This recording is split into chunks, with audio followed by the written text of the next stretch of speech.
quel que soit ce que l'on vit, ça doit se faire dans le partage, dans cette nécessité que nous vivons une expérience, une particularité de quelque chose qui peut souvent dans nos vies nous paraître anodin, nous paraître pas intéressant, mais on ne se rend pas compte que ce que l'on est dans l'humanité est un mot qui remplit une phrase complète.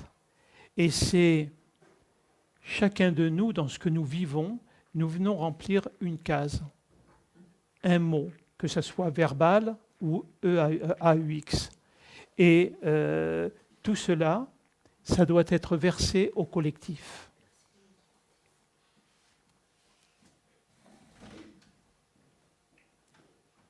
Et comme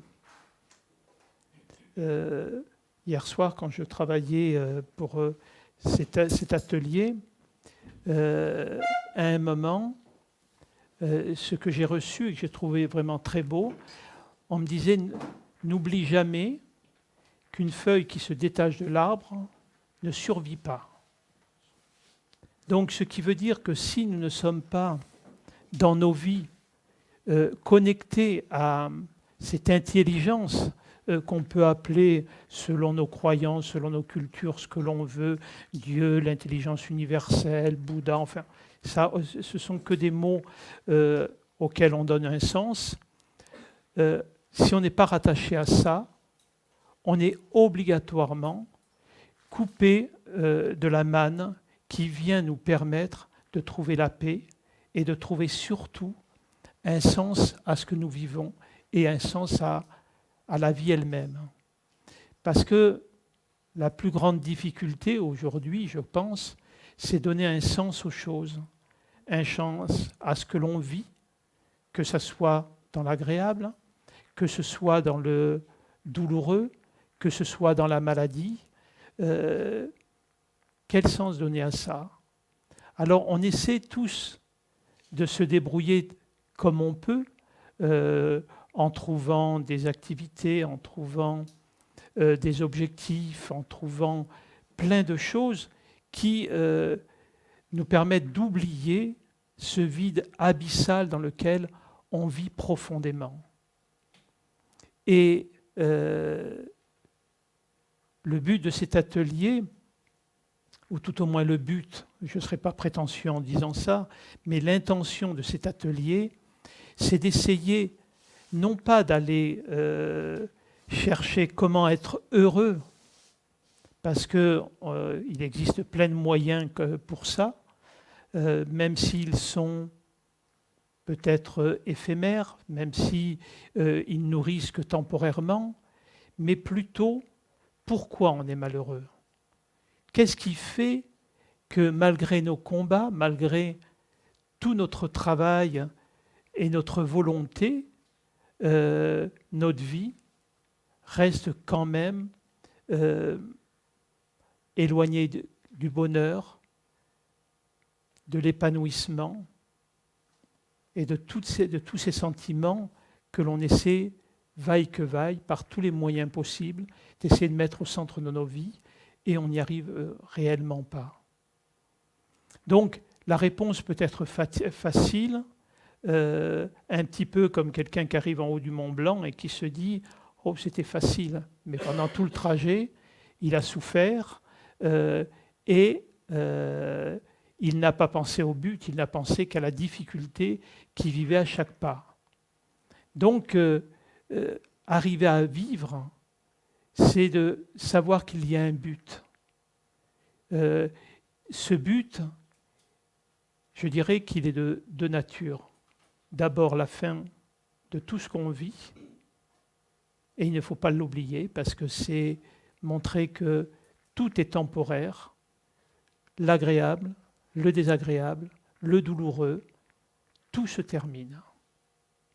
Donc, la seule chose qu'on puisse faire, c'est comment vivre cette vie dans l'instant présent. Parce que, en fait, il n'existe qu'une journée dans notre vie, c'est aujourd'hui. Hier n'existe pas, et même quand on se projette dans hier, ce n'est qu'une interprétation d'événements, et dès qu'on se projette sur demain, on ne fait qu'une projection du futur vers le passé. Donc c'est arriver à trouver comment vivre aujourd'hui. Pas moi et le présent, c'est être le présent moi-même. Et comme on va le voir, la volonté, le vouloir ne servent strictement à rien. Je veux dire, quelqu'un qui est malade, il est évident qu'il n'a qu'une volonté, c'est de guérir. Est-ce que sa volonté l'amène à la guérison? Non. Quelqu'un qui est dans l'angoisse, qui est dans la peur, qui est dans toutes ces énergies douloureuses, est-ce qu'effectivement, par sa simple volonté, il peut se libérer de ça? Non. Donc, il faut comprendre que quand on ne va pas bien, par réflexe, on aspire à être bien, sans se rendre compte réellement que toute l'énergie que l'on va utiliser pour essayer d'être bien, c'est un épuisement supplémentaire. Parce que si nous sommes dans la souffrance, la maladie, quelle que soit, ce n'est que la conséquence de quelque chose. Donc, il y a ce fait que nous devons sortir du sentiment de persécution, du sentiment de victimisation, c'est-à-dire de croire que quand je suis malade, c'est mon karma, c'est une punition, ou etc., etc. C'est-à-dire quand je suis touché dans mon corps, touché dans ma tête, c'est un moment précieux où on doit développer la bienveillance. On doit développer la douceur. On doit développer la tendresse avec soi-même. Voyez ? Donc, on va regarder tout ce que je viens de dire de différentes manières, sachant que le but n'est pas de trouver des clés, parce que les clés, c'est toujours des outils extérieurs. Et dans notre trousseau, on en a tous des quantités et des quantités, à tel point qu'on se retrouve comme ces personnes avec un trousseau où il y a 300 clés devant une serrure, et on ne sait même plus quelle est la bonne clé, et on n'arrive plus à ouvrir la porte. En finissant par se dire, ah en fait, j'ai plein de clés là, mais peut-être qu'il me manque juste la bonne. Et on est tout le temps à l'intérieur de ça. Tandis qu'il y a, se fait un moment de se poser et d'accepter, dans un premier temps, l'inacceptable, c'est-à-dire la douleur, pour pouvoir accueillir la compréhension de cette douleur. Ensuite, accepter réellement ne veut pas dire qu'on va guérir. Je veux dire quelqu'un qui arrive dans une maladie violente et qui est condamné et qui sait que sa fin sera inéluctable, c'est de pouvoir accueillir ça. Essayer de sortir de ces chemins de révolte, de combat, de lutte, mais de pouvoir vivre cet instant-là de la manière la plus bienveillante possible et de savoir ouvrir son cœur, ouvrir aussi son être à l'amour des autres. Parce que souvent, ces moments-là, ce sont des moments où on se coupe de la vie, on se coupe des autres.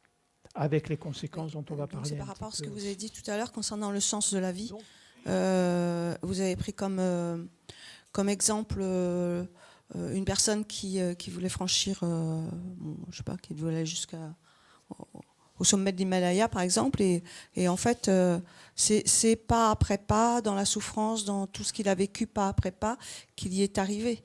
Donc, en fait, son instant présent, c'est pas après pas. c'est ça. Donc, mais moi, ce que je me dis, c'est dans la vie, nous, effectivement, l'instant présent, c'est pas après pas, mais pour arriver où? Au cimetière. Au cimetière? Oui, ouais, bien sûr. Il ne faut pas l'oublier. C'est comme ça. Le sens de la vie, c'est de connaître la mort. Comme la mort, le sens de la mort, c'est de connaître la vie. Quand on décède, on est sur un autre plan. Et quand on meurt sur l'autre plan, on est sur ce plan-ci. Donc c'est comme le jour et la nuit. C'est toujours un mouvement. Donc le sens de la vie, il nous est inconnu. La seule chose qu'on puisse faire, c'est de lui donner un sens personnel, qui est d'ailleurs très souvent erroné. Alors quand je dis erroné, je ne prétends pas qu'il est faux. C'est simplement, il est erroné parce que c'est une interprétation qui se fait à partir de nos croyances, à partir de nos conditionnements, conditionnements innés par la génétique ou conditionnements acquis par notre éducation. Donc, effectivement, la seule chose qu'on puisse faire, si je reprends l'exemple que tu reprends, on peut avoir le but d'aller à l'Himalaya ou au Mont Blanc, et chaque pas nous fait croire qu'on va y arriver, mais peut-être qu'on n'y arrivera jamais. La seule chose qu'on puisse être sûr, c'est que je viens de faire un pas. Mais le troisième pas, je ne sais pas, peut-être que je vais me casser la jambe. Oh, d'accord, mais il y a quand même le but d'arriver. C'est un but. Même si on le vit. Bien sûr. Voilà. Donc en fait, dans la vie, si on a que le but de mourir, oui. Ça, je sais pas, c'est pas quelque chose qui peut motiver énormément parce qu'à ce moment-là, enfin, moi, ce que je ressens dans ce cas-là, c'est bon, je bouge plus quoi. De toute façon, voilà, je vais mourir, je n'ai aucune envie de faire. Alors, si je réponds à ce que tu viens de dire, où effectivement, on vient de dire qu'on peut créer des buts et que ces buts sont illusoires. C'est uniquement un moyen de se motiver et à donner un sens aux choses. D'accord ? Et comme tu viens très bien de le dire, si j'enlève les buts, je ne fais plus rien. Essaie d'abord, et tu vas voir que ça, tu pourras. Il est impossible de ne rien faire, comme tes poumons continueront à respirer, comme ton cœur continuera à battre, comme ton mental continuera à fonctionner, comme tu continueras à manger, etc. Mais par contre, tu te débarrasseras d'une chose, c'est tu regarderas où tu marches et comment tu marches, comment tu agis, comment tu réagis dans l'instant présent. Parce que si, je prends un autre exemple dans ce que tu viens de dire, regarde si tu vas, l'axe principal à Toulouse, la rue commerçante, c'est rue Alsace-Lorraine. Tu y vas un samedi, chacun a un but d'aller faire ses courses là, d'aller faire ses courses là, et toi tu y vas sans but. Tu ne canaliseras aucun regard. Les gens ne te verront même pas. Ils sont à l'endroit où ils veulent aller, et l'endroit où ils veulent aller et l'endroit où ils sont, je dirais, comme des automates, oui, des automates. Donc, et la vie, elle est comme ça. On traverse la vie comme des automates. J'ai un monsieur qui vient me voir et il s'occupait pendant un moment de l'accompagnement des personnes en fin de vie. Et pour lui, il l'a pas fait très longtemps parce que c'était trop bouleversant pour lui, ça le touchait trop en profondeur. Et comme il me disait, ces personnes me renvoyaient l'absurdité dans laquelle je vivais. C'est-à-dire ces personnes, la seule chose qui lui renvoyait, c'est je ne me suis pas assez occupé de mes enfants. Je n'ai pas su aimer ma femme. Je n'ai pas pris soin des gens que j'aimais. J'étais préoccupé par mon travail, par mon manque d'argent, etc., etc. Parce qu'en finalité, effectivement, on meurt. C'est pas triste, hein? On en fait une tristesse parce que notre mental et notre personnalité pensent que par la mort, on perd quelque chose. Et donc, il y a une accroche par rapport à ça. Mais réellement, qu'est-ce qu'on perd étant donné qu'il n'y a pas de fin? Il n'y a juste qu'une fin à une volonté d'un personnage, et ça, la volonté de ce personnage ne nous amène pas dans la paix ni dans l'amour. Ce n'est pas de la récuser, mais c'est le sens pour le mental, c'est aller dans un sens. Le sens pour l'âme, il est vertical et immobile. C'est la contemplation et la glorification de ce qui est. Donc, bien évidemment, la vraie méditation, pour qu'elle vienne toucher nos mécanismes, c'est une méditation sur ma finalité, sur ma propre mort. Et quand on en fait quelque chose de, non pas douloureux, mais comme une conséquence naturelle et logique, on commence à aimer la vie. Parce que celui qui a peur de mourir ne peut pas aimer la vie. C'est comme ça, c'est pas. Et là-dedans, il n'y a pas de tristesse, c'est un déroulement, un écoulement naturel de la vie. Ça répond à ta question? Oui. Hein? Mais il faut lâcher l'envie d'avancer vers quelque chose. Il faut lâcher l'envie d'aller obligatoirement vers quelque chose. Eh oui, bien sûr. Parce que, tu sais, comme quand on apprend à conduire, on apprend aux personnes un élément essentiel. On va où on regarde. C'est-à-dire que tu ne peux pas tourner à droite en regardant de l'autre côté. C'est comme ça. Et pour la conscience, c'est pareil. La conscience a une propriété, c'est qu'elle devient immédiatement ce qu'on veut qu'elle soit. C'est-à-dire, dès que tu focalises une chose, la conscience se focalise dessus et tu deviens cette chose. Tu t'en aperçois pas réellement. C'est-à-dire, prenons un exemple inconscient, on regarde un arbre et on l'observe, on le regarde, on le juge, etc. Sans s'en rendre compte, on est devenu cet arbre pendant quelques instants. Et ça encore, je dirais que c'est le côté positif, parce que c'est quelque chose qui crée l'unité. Mais quand c'est un projet professionnel, une chose, comme tu dis, on devient cette chose-là. Et si cette chose-là est anxiogène, je me remplis de tout ça. Donc, la chose, c'est de pouvoir vivre en étant tout le temps conscient de qui je suis.